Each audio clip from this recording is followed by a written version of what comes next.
Pues son las 9:10 de este 21 de marzo de 2014, Día Internacional de la Poesía, equinoccio de primavera, todas las energías confluyendo en esta mañana y en esta mesa literaria en la que en primer término tendremos la lectura de la doctora Norma Ester García Mesa, doctora en Letras por la Universidad Nacional Autónoma de México, investigadora en el Centro de Estudios de la Cultura y la Comunicación de la Universidad Veracruzana, pertenece al Sistema Nacional de Investigadores Nivel 1.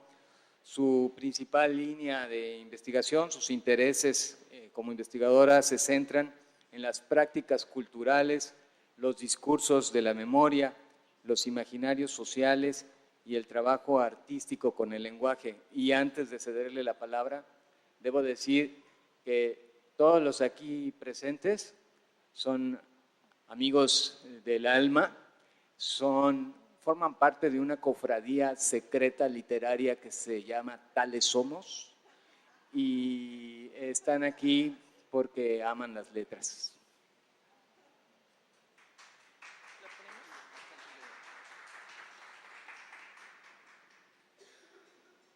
Buenos días. Si no se oye, a ver, te doy este.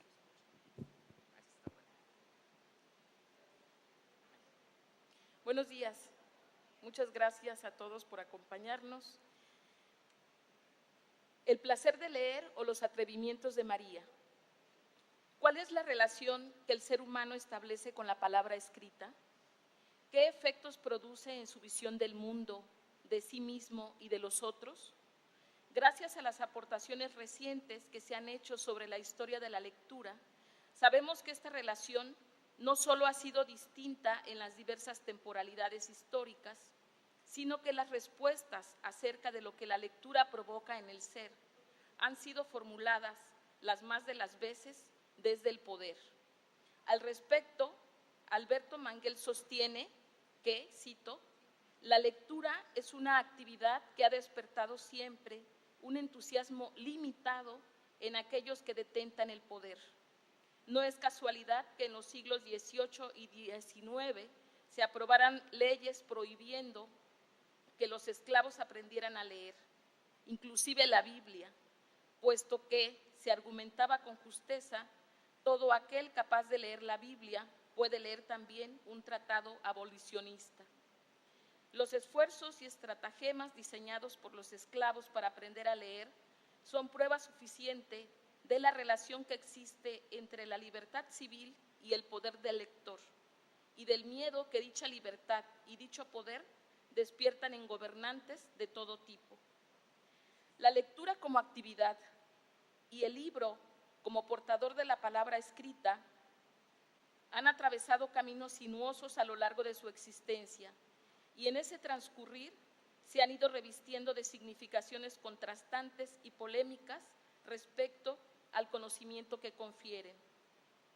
La práctica de la lectura, en voz alta y colectivamente, como sucedía en el siglo de oro, o en silencio e individualmente, como comenzó a suceder hacia el final del siglo XVIII y comienzos del XIX, ha sido valorada lo mismo acto de libertad como de riesgo, actividad creativa y emancipadora, tanto como amenazante y peligrosa.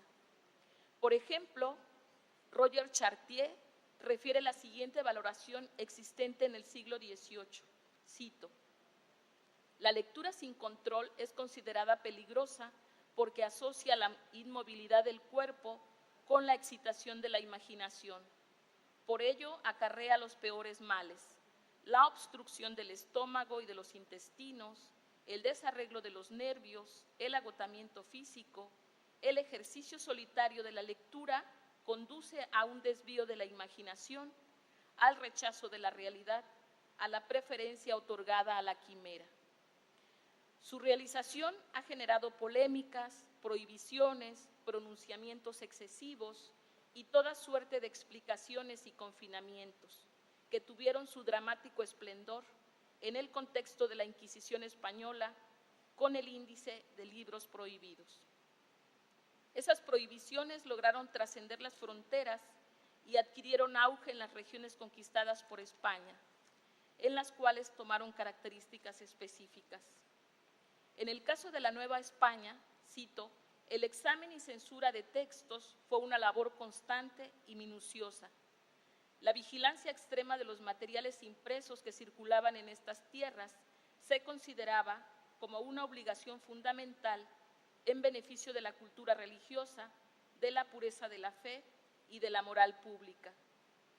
Según lo plantean los especialistas sobre el tema, la censura eclesiástica en el periodo novohispano no distinguió ni géneros ni formatos, y en los distintos ámbitos donde la palabra escrita buscó manifestarse para ser leída, cantada o transmitida por vía oral, fue perseguida y marginada. Es de suponer que si los libros eran censurados, la lectura también adquiría valoraciones negativas, que proliferaban en todos los rincones del territorio novohispano. Un ejemplo ilustrativo son los tratados elaborados con el fin de persuadir a los posibles lectores de textos prohibidos, como el que circuló en Zacatecas en 1784, denominado Verdadero antídoto contra los malos libros de estos tiempos o Tratado de la Lectura Cristiana, en el que el autor, Nicolás Jamín, exponía una serie de recomendaciones. Cito, no se necesita discurrir mucho para mostrar las consecuencias de estas peligrosas lecturas. ¿Cuántas personas jóvenes de uno y otro sexo han perdido su inocencia en ellas? No mire pues usted jamás a semejantes libros seductores, por bello y elocuente que sea su estilo, porque la serpiente se oculta bajo las flores, ni su alma, que es la parte más noble de usted, se ocupe jamás de ella. Deje esos placeres brutales para esos hombres encenegados y para los apóstoles de la lascivia. Leer muchos libros y sobre toda suerte de materias denota un espíritu ligero e inconstante, causante de estragos múltiples, de deseos irrefrenables, de evocaciones perturbadoras. La lectura fue impregnándose así de juicios que la relacionaban con conductas licenciosas y desenfrenadas, con la pérdida de la inocencia y de otras virtudes cristianas. Todas esas valoraciones y juicios asociados a la lectura durante el periodo colonial convivieron con aquellas que se gestaron al influjo del patriotismo criollo y del pensamiento liberal, así como de los acontecimientos históricos que abrieron el camino hacia la construcción de la nación mexicana. En la novela Al filo del agua, de Agustín Yáñez, encontramos representadas artísticamente algunos de estos juicios, valores, creencias y mitos sobre la palabra escrita que lograron pervivir cuando comenzó el siglo XX.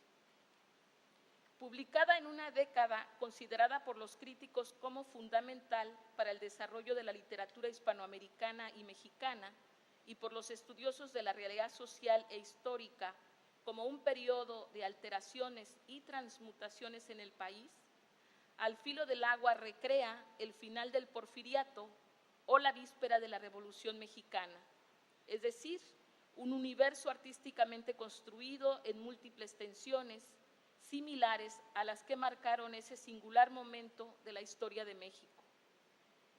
Como parte de esas tensiones son recreadas algunas de las representaciones sociales que sobre la lectura y sus consecuencias existían en la provincia mexicana por aquel entonces. Me refiero, por un lado, al miedo a la palabra escrita y, por otro, al vínculo vital entre el ser humano y la palabra escrita, este último encarnado en la figura de María, uno de los personajes femeninos emblemáticos en la novela de Yáñez. El miedo a la palabra escrita es una constante en ese universo de mujeres enlutadas y adquiere una presencia innegable a partir de la llegada de una carta a manos de Merceditas Toledo, cuyo contenido provoca en la joven una intensa agitación y un profundo desasosiego. Iría al excusado y rompería la carta en añicos, la maldita carta como lumbre, algunas de cuyas palabras tenía pegadas en el cerebro, punzadoras: amor, tristeza, deseo, poder hablar, comprendernos, toda la vida. Era sin duda lenguaje del demonio, nos dice el narrador. Pero a María, sobrina de uno de los sacerdotes del pueblo, le gusta leer. Él mismo le enseñó el valor de la lectura cuando era pequeña y le inculcó el amor a los libros, aunque ahora los considera enemigos de la fe, y la lectura le parece un vicio que hay que vencer a fuerza de castigos y reprimendas. Tenía pasión por los libros de geografía, pero tanto la exaltaban y con tantas preguntas colmaba la paciencia de don Dionisio, a quien importunaba para que la llevara a alguna de las peregrinaciones, que éste acabó por quitárselos y prohibírselos. María se atreve a desafiar esas prohibiciones y lee a hurtadillas. Sus atrevimientos van desde la lectura de sellos postales, calendarios, anuncios, direcciones, revistas religiosas, libros de geografía, novelas y hasta la nota roja de los periódicos. En el contexto de ese pueblo oscuro, cerrado y solemne, María desafía los regaños de su tío, los sermones de su hermana, los juicios de los escrupulosos vecinos y la censura que existe sobre ciertos libros. Cito: María está terminando de leer Los Tres Mosqueteros, tan a escondidas que ni Marta se ha dado cuenta. ¿Por qué ya no serán aquellos tiempos que pinta la novela? O quién sabe si lejos, en algún sitio de la tierra, todavía sea igual. Le han dicho de otro libro, Los Misterios de París, que es precioso. ¿Cómo no va a serlo si ya solo el título saca de quicio a María? ¿Quién podrá tenerlo en el pueblo que quiera prestarlo, ahora que el padre Islas anda registrando los libros de todas las casas? El otro día quemó un montón, en el que estaban Los Miserables, El Judío Errante, Resurrección, El Conde de Montecristo. Dicen que este conde es también muy bonito. La lectura es para ella el preludio de su libertad. Por eso, cuando al final de la novela se sabe que se unió al grupo de rebeldes, el cúmulo de voces que la juzgan insisten en explicar tal suceso en razón de sus atrevimientos. Se llevaron a María, la sobrina del señor cura. ¿Cómo? Sí, que no la hallan por ninguna parte, que se fue por su voluntad. Sí, que estaba de acuerdo con los maderistas, que se fueron ella y la viuda de Lucas González. ¿Cómo? Sí, las dos iban en unos caballos que le robaron a don Anselmo Toledo. Yo siempre pensé que en eso pararía. Yo siempre anuncié que había de acabar en perdida. Leía libros prohibidos. Era muy rara. Qué vergüenza para todo el pueblo irse de revolucionaria, malvada. En perdida tenía que parar.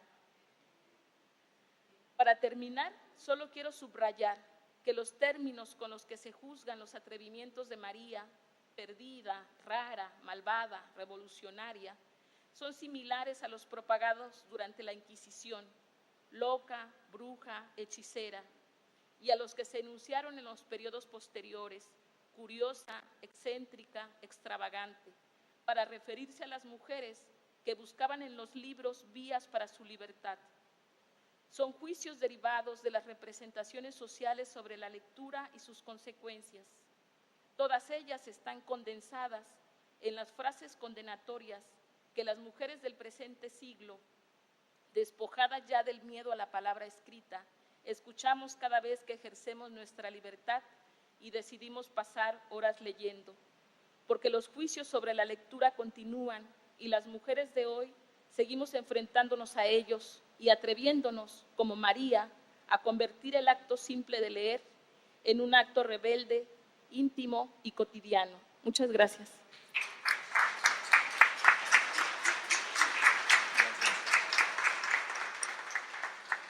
Bien, vemos que atreverse a la lectura puede ser un verdadero acto de transgresión. Y ahora toca el turno a Gabriela Sánchez Medina, doctora en Filosofía por la Universidad Michoacana de San Nicolás de Hidalgo. Actualmente es profesora investigadora en la Facultad de Lengua y Literaturas Hispánicas de la Universidad Michoacana de San Nicolás de Hidalgo. Sus principales áreas de investigación giran en torno a la relación literatura-periodismo con el enfoque del análisis del discurso. Le damos la bienvenida a Gabriela. Prueba ese micro. Lo mueves aquí, mira.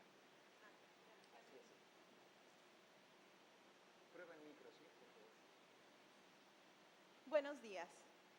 ¿Sí? Sí. ¿Sí me escuchan? Sí. ¿No? Habla para que te lo ajusten. Habla un poco más para que te lo ajusten. Bueno, agradezco muchísimo la invitación y la oportunidad de estar aquí. Muchas gracias, maestra Marta. De verdad, siempre es un honor venir a la Universidad Veracruzana. Yo preparé un trabajo breve que he titulado Amados libros que poseemos y nos poseen. Los libros, las librerías, las bibliotecas, los bibliotecarios y los archiveros son personajes centrales en los diversos relatos literarios que se presentan en este trabajo.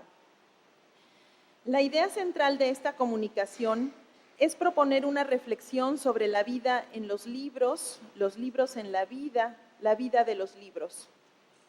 Tomaré como ejemplo un ensayo y 2 novelas contemporáneas en las que se puede reconocer una tradición en la que los textos son protagonistas que transitan por diversos mundos, recreados artísticamente con sus enredos y marañas, con sus pasiones y demonios.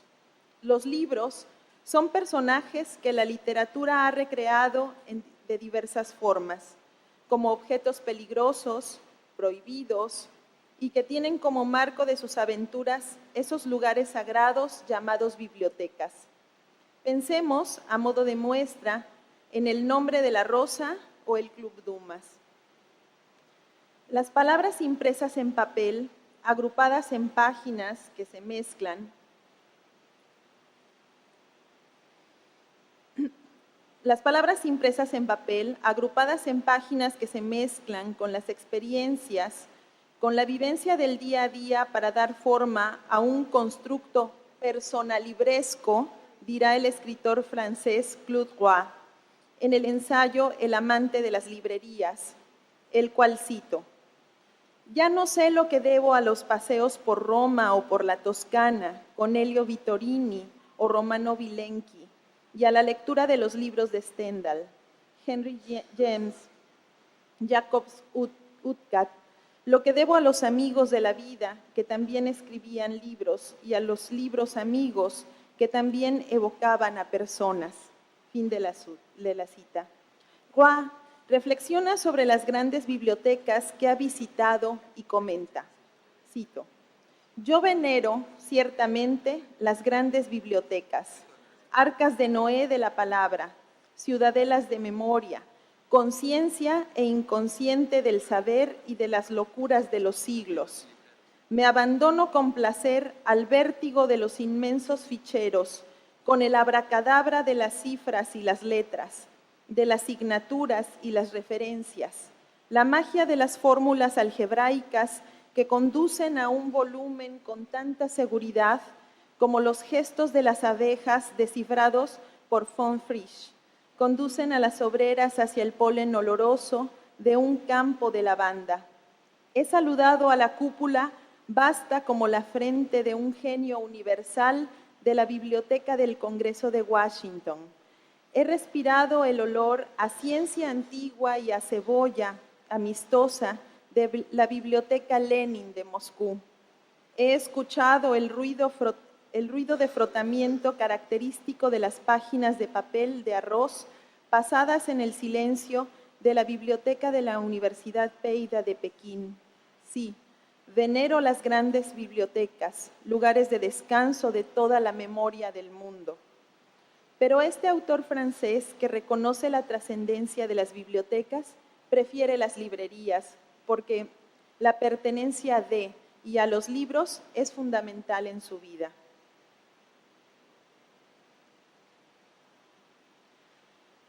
Martha Cooley, en la novela El archivero, del año 2000, nos presenta a Matthias Lenn, personaje a través del cual se recrean las disyuntivas que afectan al ser humano en momentos de crisis. Matt es el encargado de la sala Mason en una universidad. Cito: «Pero para los estudiantes graduados soy algo así como un dios, un ser tan indispensable como inevitable, centinela de incontables objetos de deseo. Y en la realidad, soy el archivero de una de las instituciones de enseñanza superior más prestigiosas de Norteamérica, donde me dedico a catalogar una colección de manuscritos y libros raros, notas y cartas de escritores muertos y otros personajes eminentes, además de cajas de misceláneas donadas por licenciados excéntricos. Dicho archivo, ubicado en un ala tranquila de la biblioteca principal, está considerado uno de los mejores del mundo, y yo soy su guardián. Fin de la cita. El amor a los libros y entre los libros, el amor a las palabras y a los silencios, evocaciones que inevitablemente acompañan a la lectura. El valor de la lectura es otro tema, y la compañía de los libros en los peores momentos de la vida, en la que se vuelven parte de la supervivencia de los seres, resuena en la novela La bibliotecaria de Auschwitz, de Antonio Iturbe.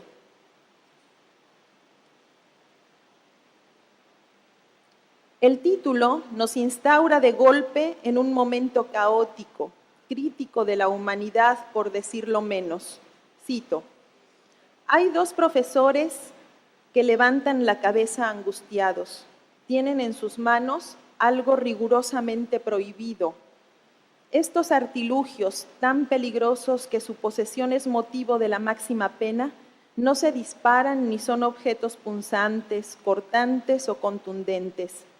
Eso que tanto temen los implacables guardias del Reich, tan solo son libros, libros viejos, desencuadernados, deshojados y casi deshechos. Pero los nazis los persiguen, los azusan y los vetan de manera obsesiva.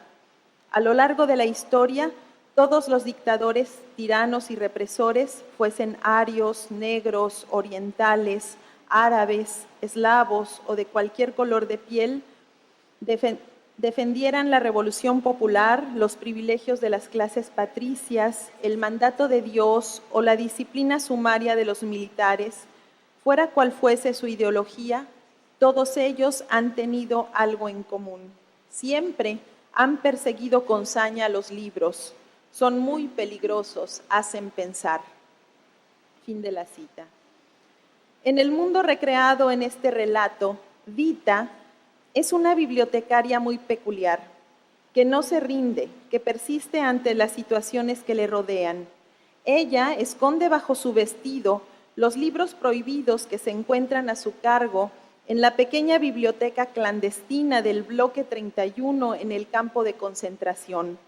Apenas 8 volúmenes conforman el acervo: una gramática rusa, un libro de álgebra, un atlas, un libro de psicoanálisis de Freud, la breve historia del mundo de Wells, una novela en francés, que es El Conde de Montecristo, y un libro checo, Las aventuras del bravo soldado Zweig.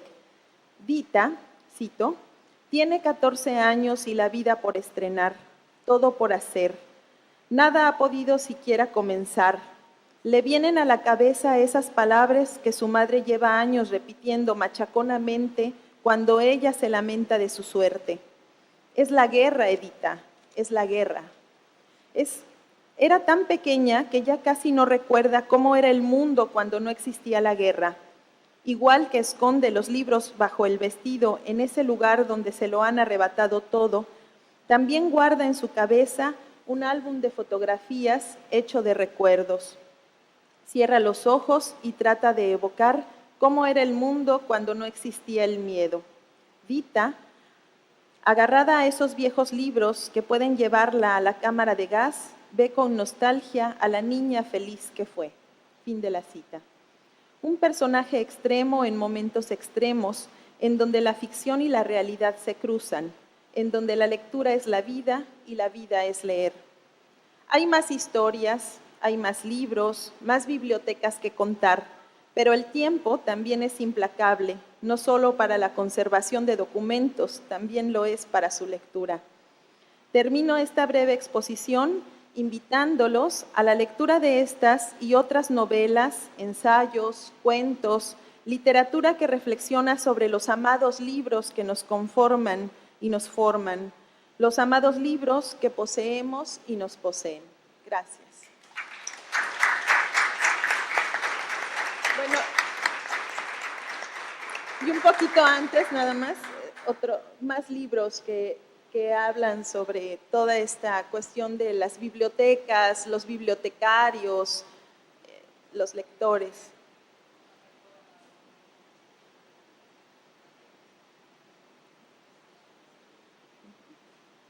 Gracias. Gracias, doctora Gabriela. Toca ahora el turno a la doctora Ariadna Alvarado, doctora en Humanidades y Artes, profesora e investigadora adscrita a la Facultad de Letras de la Universidad Michoacana de San Nicolás de Hidalgo, miembro del Sistema Nacional de Investigadores, integrante del Cuerpo Académico de Estudios Lingüísticos, Literarios de Arte y Comunicación. Sus principales líneas de investigación son la literatura canónica y no canónica, poesía del siglo XX, con énfasis en el estudio de la configuración discursiva de los sujetos sociales.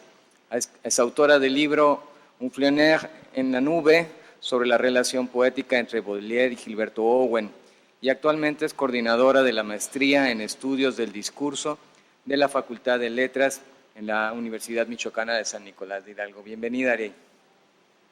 Gracias. Marta, Daniel, muchas gracias por permitirme estar acá y gozar Veracruz y convivir con mis tales homos y conocerlos a todos ustedes y hablarles un poco de las locuras y del caos que implica para alguien como yo, loca, desmecatada, que va por la vida dando clases, cuidando hija, leyendo y escribiendo, lo que implica tener una biblioteca en casa y todo lo que se sufre al respecto. Las breves líneas que escribí para compartir con ustedes llevan por nombre Libros y libreros, la rebelión de las bibliotecas, y comienzo con un epígrafe de Jorge Luis Borges. Ordenar bibliotecas es ejercer de un modo silencioso el arte de la crítica. El acto de lectura, más que un proceso teórico o una categoría conceptual, refiere una experiencia interior, cognitiva y espiritual que nos particulariza. Alguna vez dijo Borges, que otros se jacten de las páginas que han escrito, a mí me enorgullecen las que he leído. Y tiene razón, pues la lectura es, per se, un acto de genuina creación, de revaloración y cuestionamientos. De los diversos instrumentos inventados por el hombre, dice Borges, el más asombroso es el libro. Todos los demás son extensiones de su cuerpo. Solo el libro es una extensión de la imaginación y la memoria. Y claro, los hombres somos imaginación y memoria metidos en un cuerpo.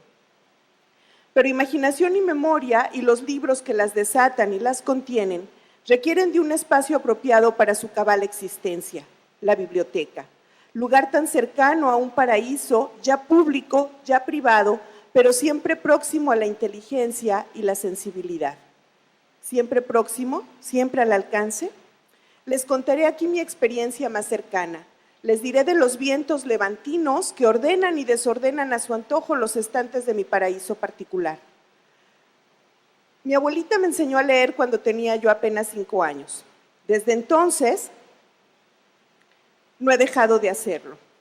De ello puede dar fe la biblioteca de mi padre, y desde que lo hago con parsimonia académica, en mi casa tampoco faltan los libros.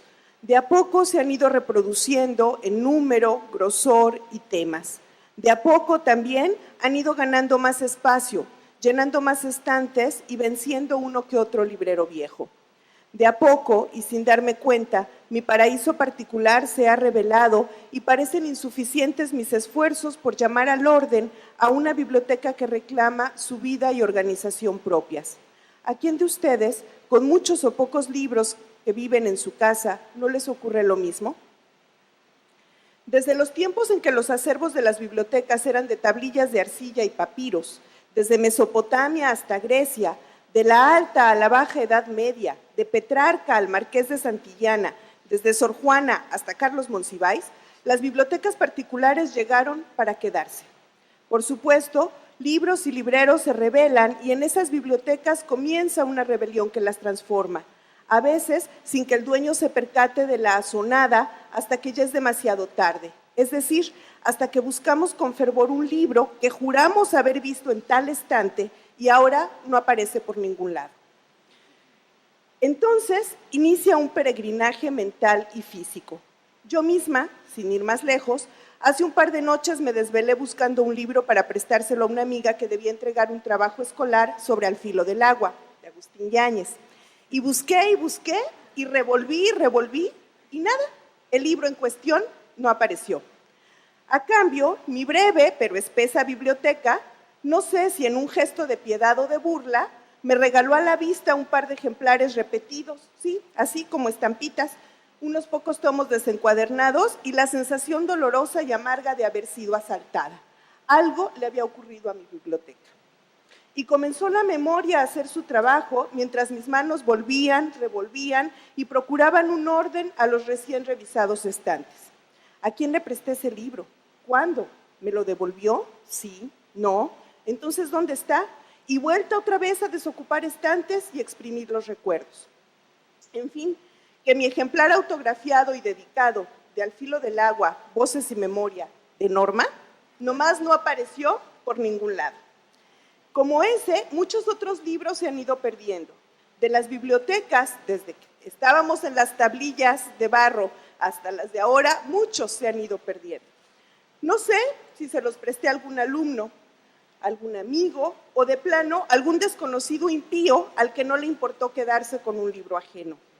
El hecho es que mi biblioteca particular tiene vida propia y me parece que está en su etapa de adolescente. Hay días que amanece tranquila, ordenada, obediente y otros en los que casi me arrojan los libros por la cabeza. Por supuesto, un buen entendedor, todos ustedes, dirán que las circunstancias de vida de una biblioteca, su organización, su limpieza, sus funciones, son producto de la mano del hombre, en este caso, de la mano de su dueña y en muchos otros, de la persona que ayuda en el aseo de la casa. Nada de bibliotecas mágicas, embrujadas o con vida propia. Los libros se pierden porque uno los presta y luego no se acuerda quién, ni cuándo. Los estantes se desordenan porque uno va tomando libros para un propósito específico, la tarea de los hijos, preparar la clase, terminar la ponencia, lo que sea, y no los coloca de regreso en el lugar que les corresponde. Así, al rato, la teoría literaria anda echando novio con la historia. La filosofía se codea con la poesía y la narrativa platica bien a gusto con los recetarios de cocina. Lo malo no es que uno tenga que ponerse a ordenar la biblioteca más seguido de lo que quisiera. Lo verdaderamente malo es descubrir con horror los faltantes y no saber en dónde, a quién, en qué lugar están los tesoros perdidos. Si después del peregrinaje físico, agacharse, estirarse, subir, bajar, ir de un lado a otro de la habitación siempre con un libro insumiso entre las manos, el peregrinaje espiritual sienta sus reales en la memoria, la exprime, la amenaza, la tortura y al final, nada. Uno casi nunca consigue recordar en dónde, a quién, cuándo prestó el libro que anda buscando. A lo más que se llega es a la certeza de que nuestra biblioteca se ha revelado, se declaró municipio libre y soberano y se gobierna por sus propias reglas. Para mí, que la chica que ayuda en el aseo de mi casa es su cómplice. Nadie me puede hacer cambiar de opinión. Ella es el Igor de mi biblioteca Frankenstein. Más que al mío, está a su servicio. Basta que mi biblioteca le ordene algo para que la chica le acomode los estantes por colores o por tamaños o por grosor, con las sabidas complicaciones que eso puede acarrearle a la caótica dueña que se desvela buscando libros que nunca aparecen. Claro, esa es mi experiencia más cercana con mi paraíso particular. No sé si se parece a la de ustedes. Gracias.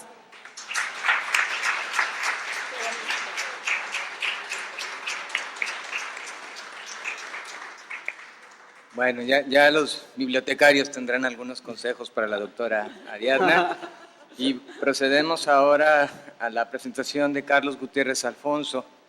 Él nació en Frontera, Comalapa, poeta, ensayista, fue becario del Centro Chapaneco de Escritores y del Fondo Estatal para la Cultura y las Artes de Chiapas, licenciado en Antropología Social por la Escuela Nacional de Antropología e Historia, maestro en Literatura Mexicana por la Universidad Veracruzana, doctor en Humanidades y Artes por la Universidad Autónoma de Zacatecas. Se desempeña como investigador en el Centro de Estudios Superiores de México y Centroamérica, CESMECA, de la Universidad de Ciencias y Artes de Chiapas, UNICACH. Pues tiene múltiples publicaciones que no leeré. Él Carlos, es muchas cosas a la vez, pero en cada cosa que es y hace, lo invade la poesía. Adelante. Muchas gracias. Llego a Veracruz, atraído por fuerzas originadas en la amistad. ¿Y cómo no ser si no es a partir de la amistad? Con el propósito de decirles con brevedad cómo la palabra es dicha para que alguien atento la tome entre sus manos y la haga suya. Si es expresada en voz alta ante una colectividad, debe ser una palabra con cierta forma reconocible para que logre llegar a quien se le dirige. Si es una palabra escrita cuya vida puede medirse en milenios, como afirma George Steiner, el destinatario no necesariamente debe ser un individuo quien se acercaría a ella con el fin de buscar respuestas a sus interrogantes. He anotado lo anterior y no puedo dejar de pensar en cómo Internet ha modificado la forma de acceder a la palabra escrita, a las bibliotecas. Por esas modificaciones, Humberto Eco ha sugerido que se enseñe en la escuela a filtrar las páginas de la red para saber cómo llegar a información fidedigna.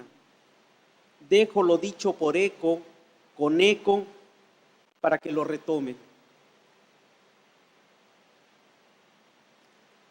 Cuando empecé a pensar qué de mi quehacer compartiría con ustedes, apareció frente a mí la advertencia hecha por Hans Georg Gadamer a principios de este siglo en una de las últimas conferencias que dictó poco antes de fallecer. En esa conferencia, recogida en el libro Teoría de la Cultura, editado por el Fondo de Cultura Económica, expuso que así como había una gran preocupación por evitar que los bosques se siguieran devastando, así habría que poner atención en que no se perdiera una de las grandes capacidades que debe poseer el ser humano: saber escuchar. Él, después de haber propuesto una metodología que le diera sustento a las ciencias del espíritu y con 100 años de vida a cuestas, murió a los 102 en 2002, volvía a insistir en que se colocara la raíz de la hermenéutica en el centro de la discusión sobre el destino de la humanidad: la atenta escucha. Una raíz, pienso, que debe sostener todo proyecto que se defina como sustentable. He dicho la palabra mágica. Quiero compartir con ustedes 2 momentos de mi quehacer relacionados con la palabra. Sin que supiera que se trataba del rizoma de las ciencias del espíritu, hace muchos años, de pronto, estuve a la escucha de una palabra mediante la cual una colectividad se reconocía para presentarse frente a otros, ajenos a dicha colectividad. Haber estado ahí me llevó a interesarme por la oralidad, que es un ámbito que ha acompañado a la humanidad desde el momento en que el hombre emitió sus primeros balbuceos. Las obras de Homero no pueden ser pensadas fuera de esta práctica. La literatura medieval culta fue predominantemente oral u oralizada, y la oralidad marca la literatura por lo menos hasta el siglo XVIII. Y si caminamos en el tiempo, podemos ver los rasgos orales que prevalecen en la poesía moderna y el énfasis puesto por Borges en la voz y la entonación, solo para ilustrar con 2 ejemplos. En México, la oralidad es mucho más fuerte por la rica presencia de colectividades que se han dedicado a cultivarla. A ella han recurrido escritores que la han recreado para plasmar un mundo en constante movimiento. En Chiapas, el momento cumbre de este ejercicio literario se ejemplifica con la obra del escritor Jesús Morales Bermúdez, quien supo escuchar a los choles, habitantes del norte de la entidad, quienes le contaron su manera de ver el mundo, y él deliciosamente se impregnó de ese discurso para luego, años después, capturarlo en los libros Antigua Palabra, Narrativa Indígena Chol y Memorial del Tiempo o Vía de las Conversaciones. El que la oralidad sea ahora una preocupación académica no quiere decir que siempre haya estado entre los objetos de estudio de los teóricos de la literatura y que quienes se han adentrado en el conocimiento de las producciones del ser humano y de quienes se han adentrado en el conocimiento de las producciones del ser humano. Platón, inmerso en el mundo, en el nuevo mundo que le deparaba la escritura, expulsó a los poetas de su república por el hecho de que aún permanecían en el torrente de la oralidad, decidores de fórmulas poéticas. Ha habido una constante en el mundo occidental, dar preferencia a la escritura. Si antes del siglo XIX la poesía estaba fuertemente ligada al canto, de ahí esas estructuras reconocibles como el romance y la epopeya, es con el auge de la escritura cuando se pasa de lo auditivo a lo visual, y el poema se convierte en un objeto que se desplaza por la página en blanco. En el poema aparece el elemento visual. Es el otro ritmo, el ritmo que oímos no con los oídos, sino con los ojos, dijo Octavio Paz. Sin el dominio de la escritura no habría sido posible el desarrollo de la novela. Estos cambios en las formas de creación obligaron a los estudiosos de la literatura a abandonar el contexto para concentrarse exclusivamente en el texto. Todo empieza y termina en el texto. El predominio de la escritura, el paso del oral a lo escrito, permitió que la crítica otorgara autonomía a la obra individual de carácter textual. Quizá aquí puede situarse ese desprecio por la oralidad que hubo en un tiempo. Ante creaciones fugaces que tienen frente a sí a un auditorio, la crítica literaria prefirió los textos escritos que no pensaban en un oyente con características específicas y dejó el mundo de la oralidad en manos de folcloristas y antropólogos.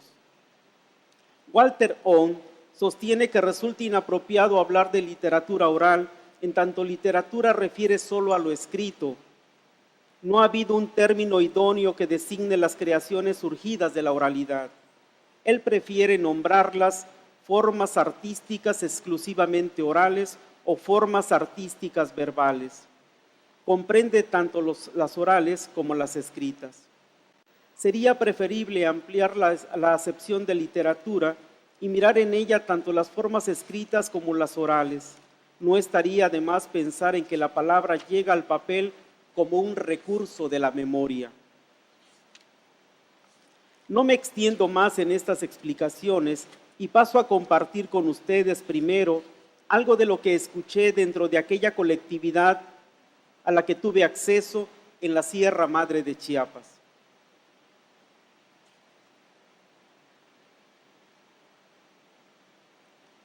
El santo mundo estaba parejo. Antes no había barrancos, no había todo. Un día cayó la arena, un día sábado. La gente anterior ya se había ido a la plaza. Temprano se fueron por el camino antes del sol. Llegaron con él y lo tomaron para calentarse los huesos.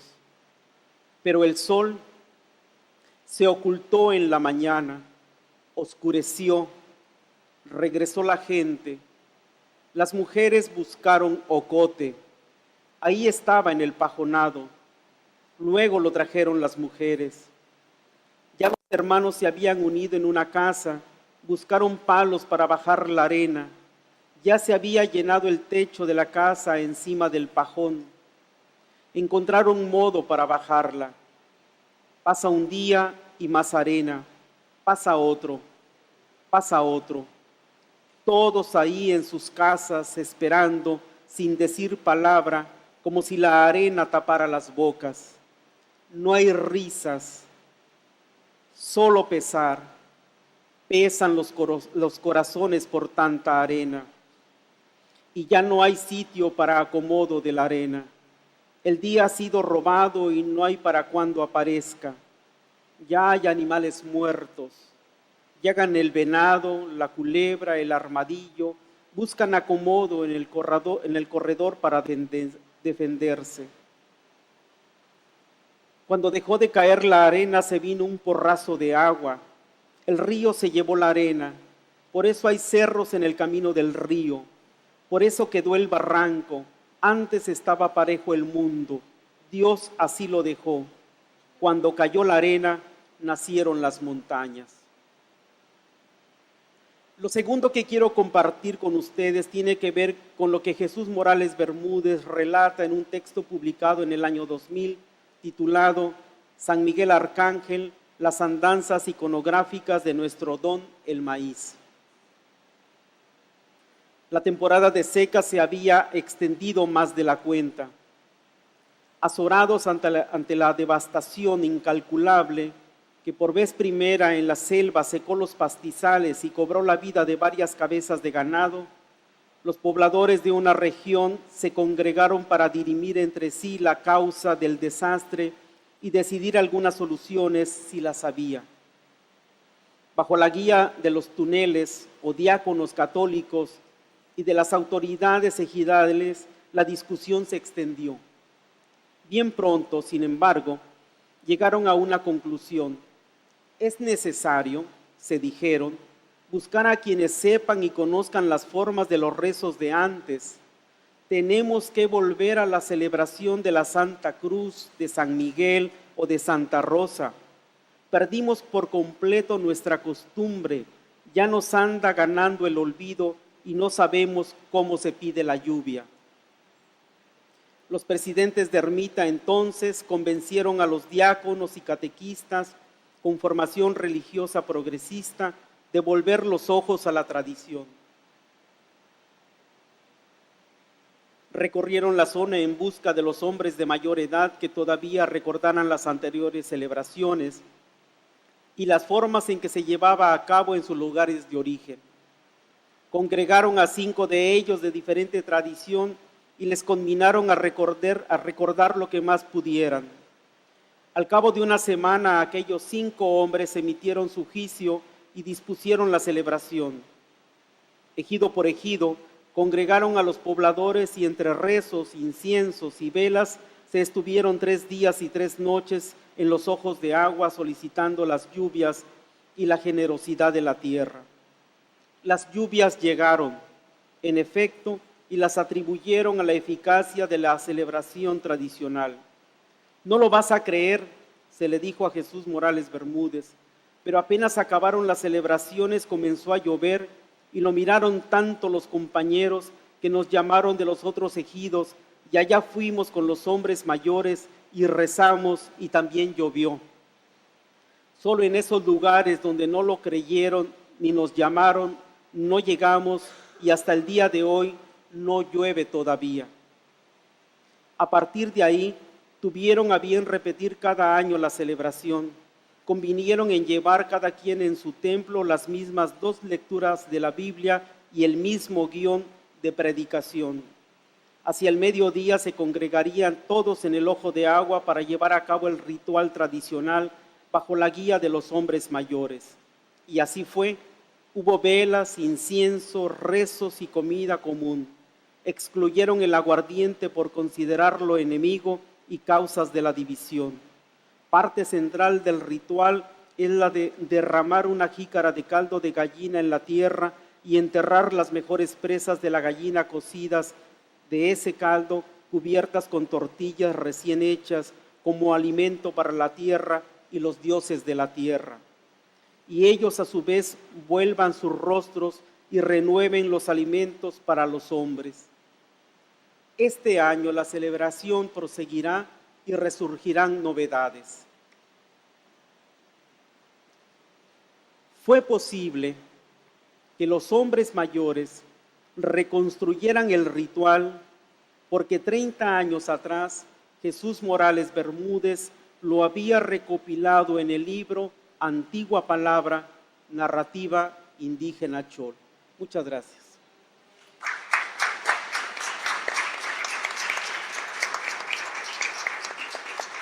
Tenemos quizás 5 minutos para una o dos participaciones y que se dé la oportunidad de tener un retorno de allá hacia la mesa. Si alguien gusta decir algo, es el momento.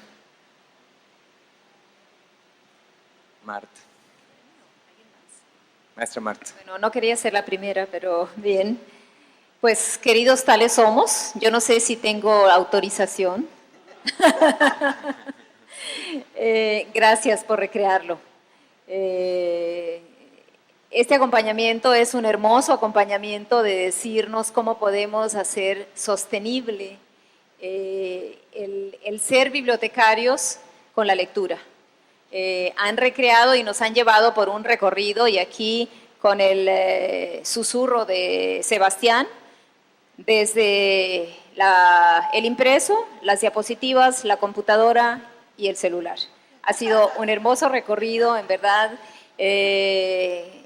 Yo creí que estaba completamente planeado cuando comenzó a hablar Carlos, que comenzó a hablar de la tecnología. Gracias por compartirlo. Y bueno, pues si alguno de ustedes quiere decir qué harían ustedes si no tuvieran la lectura en sus vidas.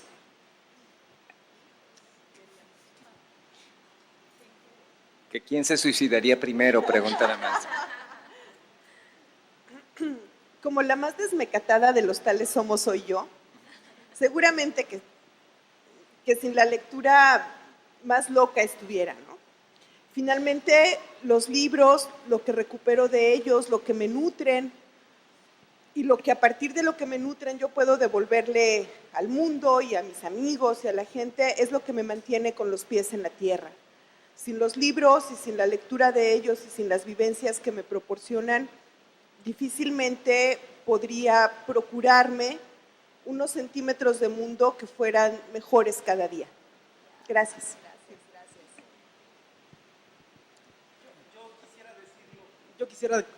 Yo quisiera decirlo con Steiner. Lo que ocurre es que quería decir muchas cosas y solo tenía 10 minutos. Y entonces, yo quisiera decirlo con Steiner, a quien he leído siempre. Va a cumplir 85 años, sigue escribiendo, sigue pensando, pensándose, y al pensarse piensa en la humanidad. Y ahora incorpora algo que yo no le había visto. Él siempre está con la lectura, las matemáticas, la música, y ahora incorpora la arquitectura. ¿Cómo leer un edificio? ¿Cómo leer? Aprendemos a leer juntos. Textos secundarios no, por favor. Nada de crítica, ningún comentario sobre comentario. Se aprende a leer juntos. ¿Y qué hacer al cabo? La meta, o más bien la apertura propuesta, es la memorización. Aprendemos por el corazón, no por el cerebro. Por el corazón aprendemos el poema o una pieza de prosa relevante. Memorizar es dar las gracias por lo que el texto nos ha dado. Esta es la única manera de decir gracias por la inagotable generosidad de sentidos, por el milagro del sentido. Y lo que sabemos de corazón ya no puede ser apartado de nosotros. El texto está en internet, lo he leído en el teléfono, está en la revista Literal Magazine, en el número 35, y la página, no, este niño ya no lleva página. Y el texto se titula ¿Humanizan las humanidades? Así lo encuentran, humanizan las humanidades, y va a aparecer, es una delicia. Y es gratis, pues, ¿no? Bueno, creo que hay lugar para una participación más, nada más, que sea breve, por favor, allá atrás.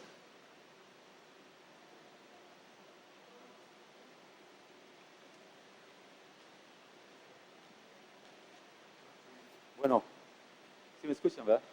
Sí, sí, sí. Sí, bueno.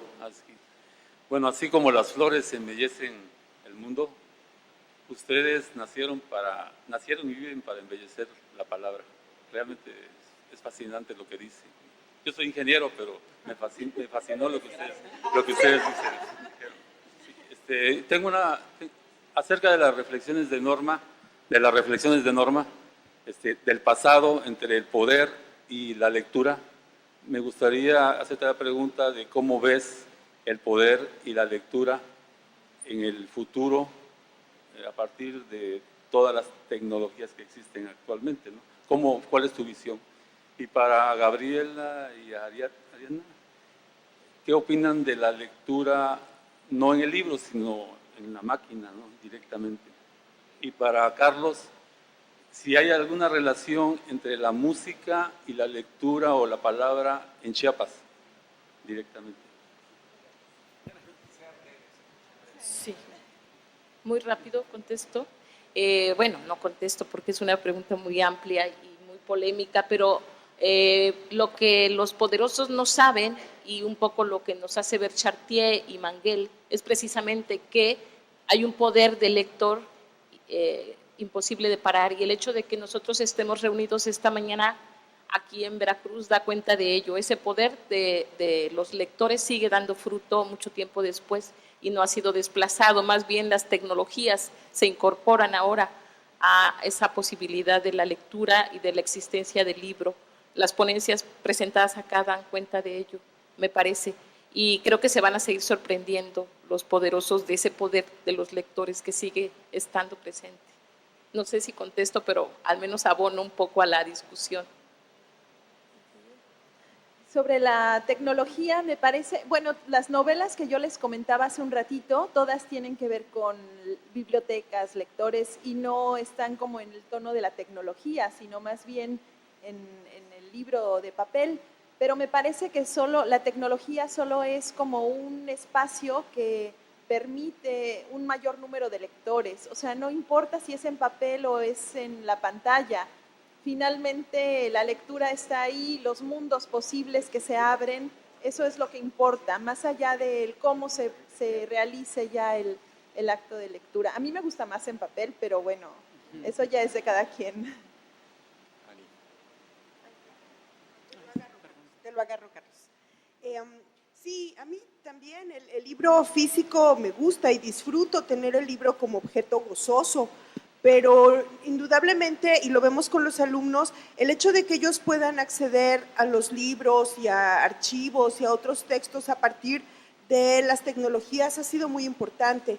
Entonces, si se trata de leer, leamos, aunque sea a través de la compu o del celular, como Carlos, ¿no? Lo importante es la lectura. Y ahora respondo rápidamente. Si hay una relación, y yo lo que quise mostrar fue esa relación con la escucha, con la palabra, que ahí también se dice algo, y qué bueno que me preguntó, porque me había yo quedado con algo más que quiero leer. Ya, con eso termino.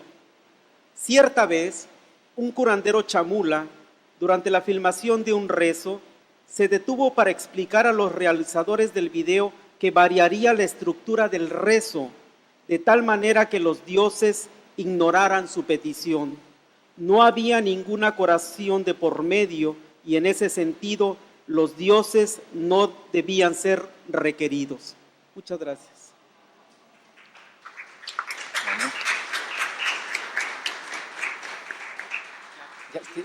Es que ya estamos sobre el tiempo de la siguiente mesa y a nombre de la doctora Diana, de la Dirección General de Bibliotecas, de la maestra Marta, de la USB Veracruz, para el doctor Carlos Gutiérrez Alfonso, para la doctora Ariadna Alvarado López, para la doctora Gabriela Sánchez Medina y para la doctora Norma Esther García Mesa, nuestro agradecimiento. Y continuamos en 2 minutos más, 3 minutos más, con la mesa, propuestas y acciones. Gracias a todos. Gracias. Vuélvanos a invitar, por favor, vuélvanos a invitar.